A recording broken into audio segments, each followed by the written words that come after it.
गुरुजी, मैं सबसे पहले तो आपके चरणों में कोटि कोटि प्रणाम करना चाहूँगा मैं, और मैं क्षमा चाहूँगा क्योंकि मुझे है ना, मैंने बहुत आपकी कथाओं को सुनता हूँ और मुझे बहुत प्रेरणा भी मिलती है आपकी कथाओं को सुनकर, और मुझे थोड़ी घबराहट हो रही थी तो इसलिए मैं बैठा हूँ आपके सामने, तो इसलिए मैं क्षमा चाहूँगा।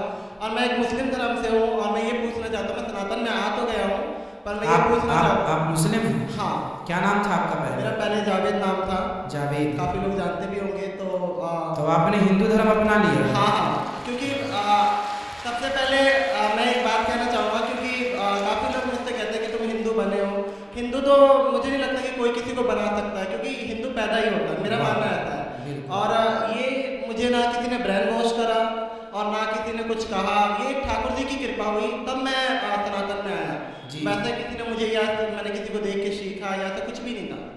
तो मैं सभी लोगों से ये कहना चाहूँगा, मेरे जो फैमिली वाले हैं वो भी आज। तो आपके फैमिली वाले आपका विरोध नहीं करते कि तुम? अभी मैं अभी इतना डिप्रेशन में पूछो मत, मुझे फ़ोन आ रहे हैं फैमिली वालों के ज़्यादा आ रहे हैं, बाकी अदर तो कोई कुछ भी नहीं कह रहा, पर फैमिली वाले का आज भी मम्मी का फ़ोन आया और वो कहने लगे हमसे कोई मतलब नहीं, हम मर भी गए तो हमारा उम्मत देखियो तू, हमारी वजह से पूरे रिश्तेदार तेरी वजह से हमें पूरी वो कर रहे हैं, और मतलब हमसे रिश्तेदारी टूट गई है, हमारी एक लड़की है उसकी शादी करनी है, तेरी वजह से उस लड़की की भी ज़िंदगी ख़राब हुई है।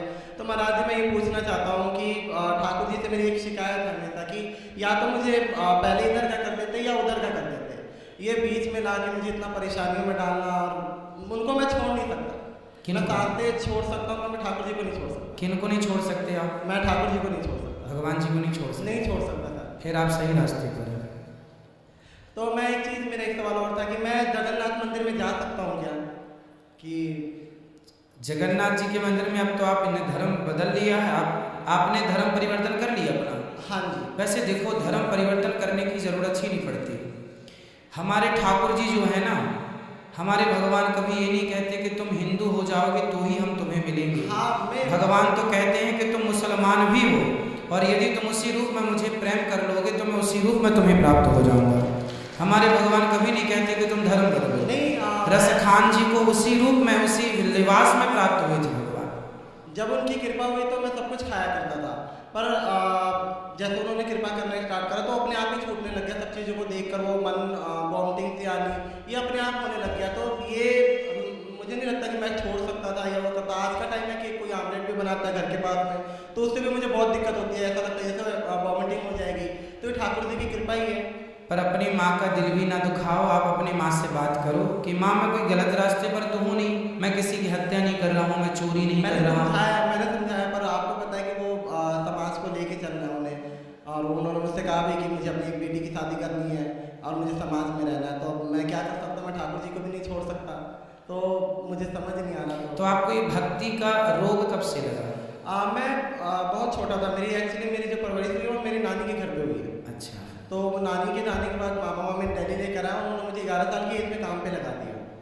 तो मुझे तो काम उनका पता नहीं था, मैं वहाँ बैठा रहता था। तो मेरे ख्याल 2012 एक साल बीत गया, समय ऐसा बीत जाता है पता भी नहीं लगता, और आदत पड़ जाती है उस चीज़ को झेलने की। तो वहाँ पे एक पन्नी आया करती थी, मतलब जैसे हम लोग ये आटा चावल वगैरह पैक करते हैं ना, तो वो पन्नी आया करते थे। तो उसमें कृष्णा पन्नी के नाम से आया करती थी, और उसमें छोटी सी कृष्ण जी की छवि छपी हुई थी। उन्होंने हाथ में मुरली ले रखी, मुझे पता नहीं था उस टाइम पे कृष्ण क्या है, मुझे बिल्कुल भी इस चीज़ का अंदाजा नहीं था। तो मुझे बार बार ऐसा लगता ना कि कुछ टाइम बाद क्यों मुझे देख रहे हैं, वो कभी इशारे कर रहे हैं। तो मैं आंटी को बोलूँगा, आंटी ये देखना, ये जो फोटो बनी मेरे को देखता है और कभी कभी इशारे करता है। तो आंटी कहे, तो मतलब उन आंटी को लगता था कि बच्चा है या वैसे पागलपंती वाली बात है, ऐसा कुछ भी नहीं होता। वो मुझे बार बार कहती, मैंने कहा आंटी आप जाओगे फिर ये ऐसे होगा। और मैं कई बार दोपहर की रोटी खाता था तो मुझे ऐसा लगता है तो मुझसे कह रहे कि मुझे भी भूख लगी, मेरे को भी दे। तो मैं आधी रोटी निकाल कर और सब्जी देता था, और भगवान जाने वो कहाँ जाता था मेरे को बिल्कुल नहीं पता। और फिर उसके बाद इतना उससे प्रेम हो गया कि मैं उस चिट को उखाड़ कर अपने साथ लेकर आया, डेली ले आता। फिर उसके बाद से जो मेरे मामा मामा थे उनसे वो लोग मुझे मारने पीटने लग गए कि तू ये क्या कर रहा है, ये है वो है, जो भी हो। और उसके बाद से फिर मैं 13 साल का जब हुआ तो मैंने घर को छोड़ दिया, क्योंकि उस टाइम में पता ही नहीं लगता था। और मैं खुद कई बार सोचता हूँ तो भाई 13 साल की एज बहुत कम होती है, मैंने कैसे वो करा, वो समय ठाकुर जी तो पता नहीं लगा। तो मुझे लगता है कि ठाकुर जी की कृपा है, और ये वहीं से हुई है। किसी ने ना मुझे सिखाया, ना मैं जिस फैमिली में काम करता था वहाँ भी ऐसे नहीं कह सकते कि वहाँ पे बहुत ज़्यादा भक्ति थी, वहाँ पर नॉर्मल भक्ति थी, तो ऐसा कुछ भी नहीं है। तो ये मुझे कई लोगों की शिकायत है कि मुझे मेरा ब्रेन वॉश किया गया है या वैसा किया, तो ऐसा कुछ भी नहीं, किसी सनातन ने किसी ने भी मेरा ब्रेन वॉश नहीं करा, मैं अपनी मर्जी से आया हूँ। और मुझे उसमें भी कोई दिक्कत नहीं थी कि मैं दोनों को लेके चल रहा था, पर लोगों ने मुझे इतना परेशान कर दिया, तो मैंने वो धोबी का कुत्ता घर का ना घाट का वो वाली सिस्टम हो गई, तो मैंने कहा फिर सनातन में आ जाऊँगा, क्योंकि मैं कान्हा जी को नहीं छोड़ सकता। तो अभी कहाँ रहते हैं आप? अभी मैं दिल्ली में रहता हूँ, और ठाकुर जी की थोड़ी दया हुई तो ब्रजवास कर लूँगा बहुत जल्द, और आपका आशीर्वाद रहा तो गुरु जी। बिल्कुल ठीक है। सनातन धर्म में और मुस्लिम धर्म में क्या अंतर लगा आपको? आप तो मुसलमान में जन्म लिए हैं और सनातन को फॉलो कर रहे हैं, ये बताइए दोनों में क्या अंतर? ये लोग लड़ते क्यों हैं धर्म को लेके? मुझे तो ये पता नहीं, क्योंकि मैंने इतनी उन चीज़ों में पढ़ाई नहीं कर रखी। सनातन मुझे ऐसा लगा कि सनातन एक शांत धर्म है, जहाँ उनको शांति मिलती है, और किसी के लिए मतलब किसी जानवर को काटना पीटना नहीं होता। तो सनातन इसलिए भी बहुत ही अच्छा है, क्योंकि हम किसी का जान लेकर अपना त्यौहार वगैरह नहीं मनाते जी। जैसे कि होली होगी, दिवाली होगी, तो कभी भी ऐसा नहीं होता कि किसी हमारे यहाँ दीपक जला करके दीपक जलाकर और मिठाइयों के साथ, तो ये बहुत अच्छा है और अच्छा लगा सनातन बहुत। और अब भी मैं सनातन नहीं हूँ, तो मैं अपने आप को सनातन ही मानता हूँ। बिल्कुल, आप पूर्ण सनातनी। इस धरती पे प्रत्येक जीव सनातन ही है मेरे भाई। रास्ता भटक गए हैं लोग, बस ये समझो, रास्ता भटक गए हैं लोग। किसी धर्म में किसी की हत्या करना जायज नहीं है। आपको क्या लगता है, किसी की हत्या करना सही है? नहीं, ये तो बिल्कुल गलत बात है, क्योंकि धर्म को अगर वैसे भी लेके चले, तो धर्म को ना के लेकर भी चले, तो लोग एक्चुअली बहुत सनातन जो लोग खाते हैं उनसे भी मेरा वो चाहे जो भी खाए वो, क्योंकि जान सबके अंदर होता है। मैं पहले छोटा था तो मैं जाया करता था मुर्गे की शॉप पे, तो वहाँ एक मुर्गा इतना तड़पता है कि उसको देखकर अब जब देखता हूँ तो मुझे ऐसा लगता है कि भाई क्या हो रहा है उसके साथ। वो इतना तड़पता है, अगर कोई जाके उसको कटता हुआ देख लेना, मैं लोगों को कहता हूँ कि छोड़ दो, तो लोग कहते हैं कि हम थोड़ी ना काट रहे हो, तो वो काट रहा है। तो सर ये गुरुजी, मैं चाहूँगा इसके ऊपर भी कुछ आप बताएं कि जो लोग ये कहते हैं हम नहीं काट रहे, वो काट रहे हैं, हम जान नहीं ले रहे। भाई पर आपके कारण ही तो वो मर रहा है। आप ग्राहक बन करना चाहते तो उसकी हत्या ना होती। तो मेन जिम्मेदार हत्यारे तो वो ही हैं जो ग्राहक बन के गए हैं, और असली हत्यारे वो हैं।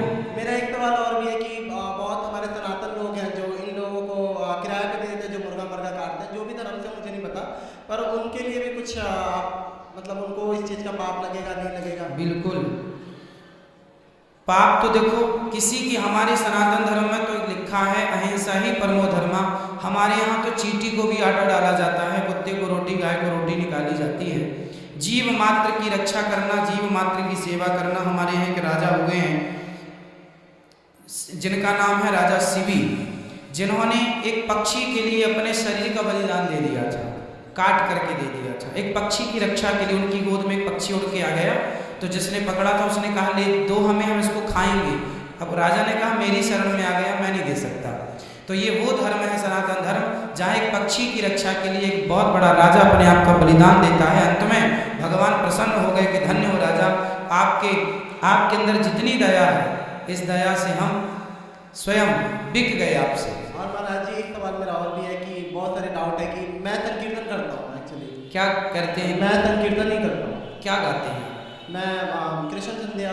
तो मैं ये पूछना चाहता हूँ कि जो भी मेरे से लोग कराते हैं, अब क्योंकि इस तरीके की बातें चल गई कि ये संकीर्तन करेगा तो हमें इसका पुण्य नहीं लगेगा, तो मैं ये पूछना चाहता हूँ कि अगर मेरे करने से किसी को पुण्य नहीं लगता तो भाई मैं नहीं करूँगा। नहीं, आपका जो पुण्य है वो आपके पास है। आप जो भी पुण्य करेंगे, आप जो भी पुण्य करेंगे, जो भी अच्छा कार्य करेंगे, उसका फल आपको निश्चित मिलेगा, उसका कहीं नहीं गया। मैं अच्छा करूंगा मुझे मिलेगा, ये अच्छा करें। महाराज जी मैं ये पूछना चाह रहा हूँ कि जो मेरे से करवाते हैं उन लोगों को, अब जैसे वृंदावन में बहुत सारे मंदिर हैं, उन मंदिरों में कीर्तन के लिए लोग बुलाते हैं कि आप आके 2 घंटे कीर्तन करो, आप भी करो, तो आप कीर्तन कर सकते हैं। वो तो वहाँ की नियमावली है, कीर्तन करना है, कर सकते हैं, कोई दिक्कत नहीं है। आप अपनी माँ को, अपने पिताजी को समझाइएगा कि वो परेशान ना हो, आप सही जगह हैं। सनातन धर्म में आप खुद कह रहे हैं कि शांति का अनुभव है। पूरी दुनिया आज नहीं कल इसी शांति की ओर बढ़ेगी जिस शांति की ओर आप आज बढ़ गए।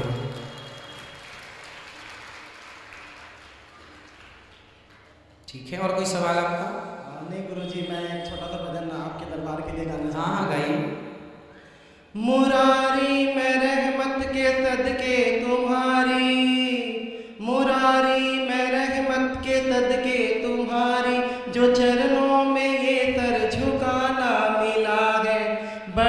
भाग्यशाली है वो तेरे बंदे जिन्हें आप सा आशियाना मिला है। महाराज जी, मैं कहना चाहूँगा कि जितने भी लोग हैं बड़े भाग्यशाली हैं जो इस कथा पंडाल में बैठे हैं, और हर सवाल का मुझे आज लगा कि कुछ जवाब मुझे मिला जो मैं खुद तलाश रहा था। तो इसके लिए मैं बहुत बहुत आपका धन्यवाद करना चाहूँगा। राधे राधे, जय श्री कृष्ण सभी को। खुश रहिए, भगवान आपको सदा सुखी और स्वस्थ रखे, प्रसन्न रहिए।